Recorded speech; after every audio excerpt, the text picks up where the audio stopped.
Dear students, greetings for the day. Today we will discuss about type composition.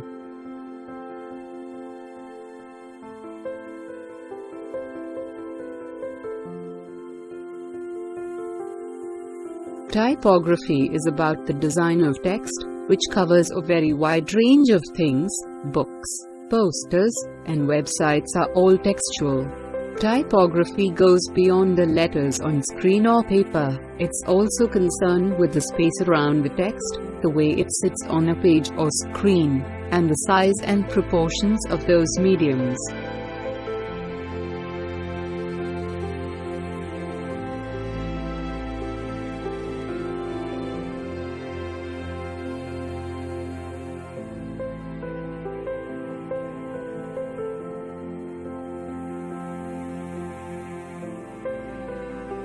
The typographer's job is to make things clear and to make things work, to make sure that the text is legible and that the underlying structures in the author's manuscript, such as headings, chapters, and sections, are accurately reflected in the final work.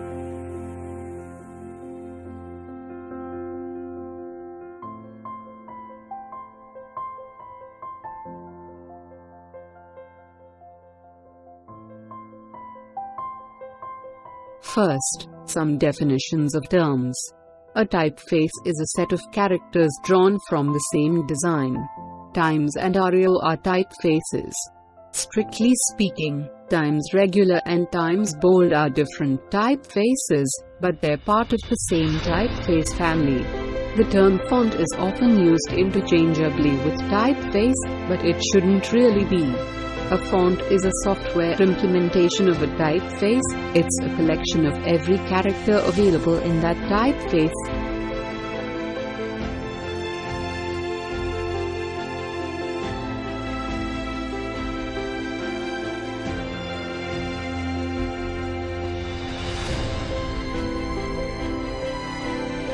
Although everyone has something called Times installed on their computer, the implementations differ. If you're on a PC, you've got a different piece of code from the Times on a Mac. Beyond platform, you have format, PostScript Type 1, TrueType, OpenType, and the Unix bitmap formats, version 1.0 and so on, and even name, monotype.com and Indale Mono are the same typeface. Even though the font files are different, the typeface, the design is the same. In metal typesetting, the way most printing happened until the 1960s, a character was called a printing type and was a piece of metal with a reversed image of the character in relief on its face. The character was cast on the body of the type, and the size of the type referred to the size of metal body of the type, not the size of the character. This way of thinking about type has persisted into digital type, and although a type's body has no real equivalent on screen, digital type is still sized according to this notional body. Font size 12px doesn't refer to the distance between the top of the ascenders and the bottom of the descenders. It refers to the size of this invisible, imaginary body.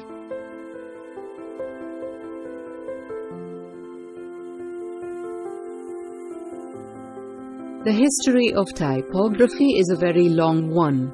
Typography traces its origins on the first designs of coins and seals during the ancient times.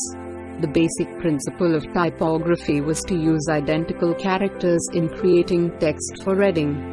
The actual beginning of typography was during the classical revival of the 15th century, in which most of the people revived the ideas, literature, arts and styles of the Greek classical era. This era is now well known as the Renaissance, both in the history of typography and in world history. During the Renaissance, much of the classical era were put to study and revived. In typography, much of the styles of the old Greeks and Romans were restored and reused into print and writing styles. Since the revival of the classical era, Greek and Roman influences in type design have become evident in most of the prints that were produced during that time. Samples of these typeset or fonts are present on text revivals from the Latin classics.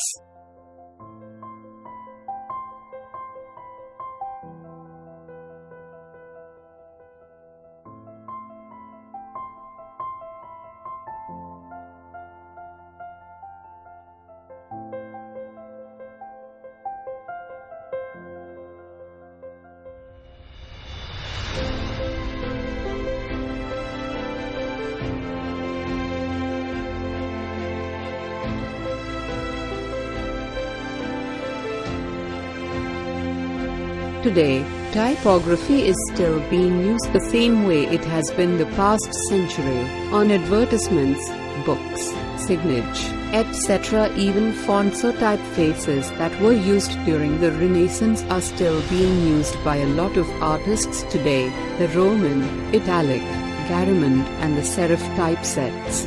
With the digitization of almost everything, typography still lives and is continuously flourishing through design. Most typography styles can be seen on digital or graphic artists' works. Most of them are used in different experimental ways, sometimes combined with minimalist styles and sometimes used on different postmodern patterns of design. One of the most common print media that usually used or accompanied by typographic design are flyers. A flyer is one of the most overly used media in graphic design.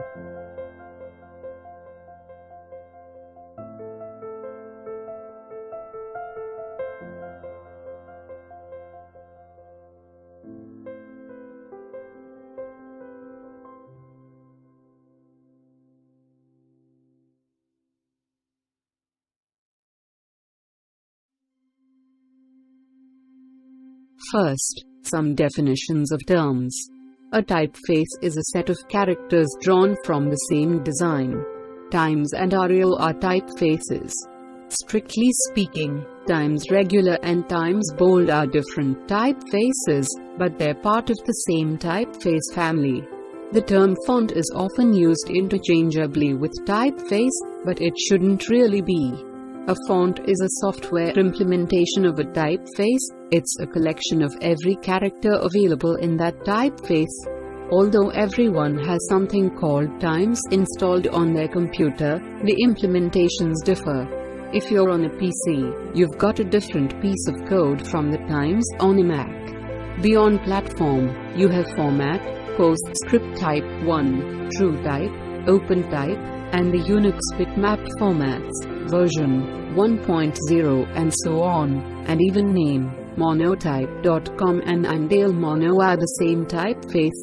Even though the font files are different, the typeface, the design is the same.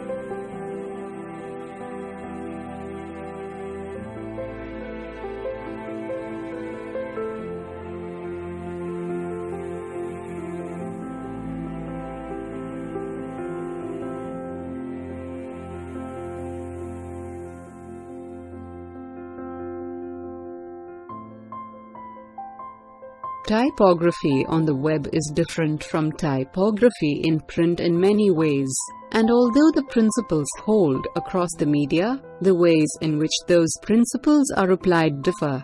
Things that are free in print, such as resolution and a stable page size, are all but impossible on the web, and things that are free on the web, such as color, interaction, and rich media, are expensive or impossible in print. If you play to the strengths of the web, then there's no reason why web typography can't be as effective as print typography.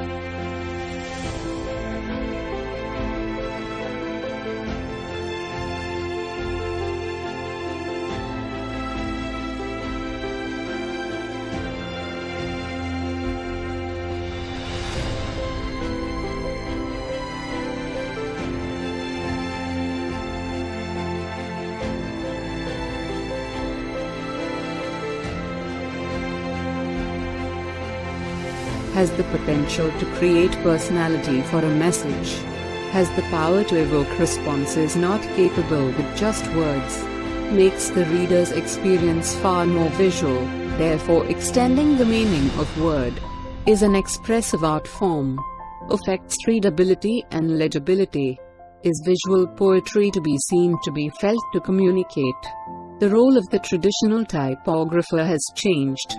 Desktop publishing has placed the production of low-end print communications in the hands of untrained pseudo-designers.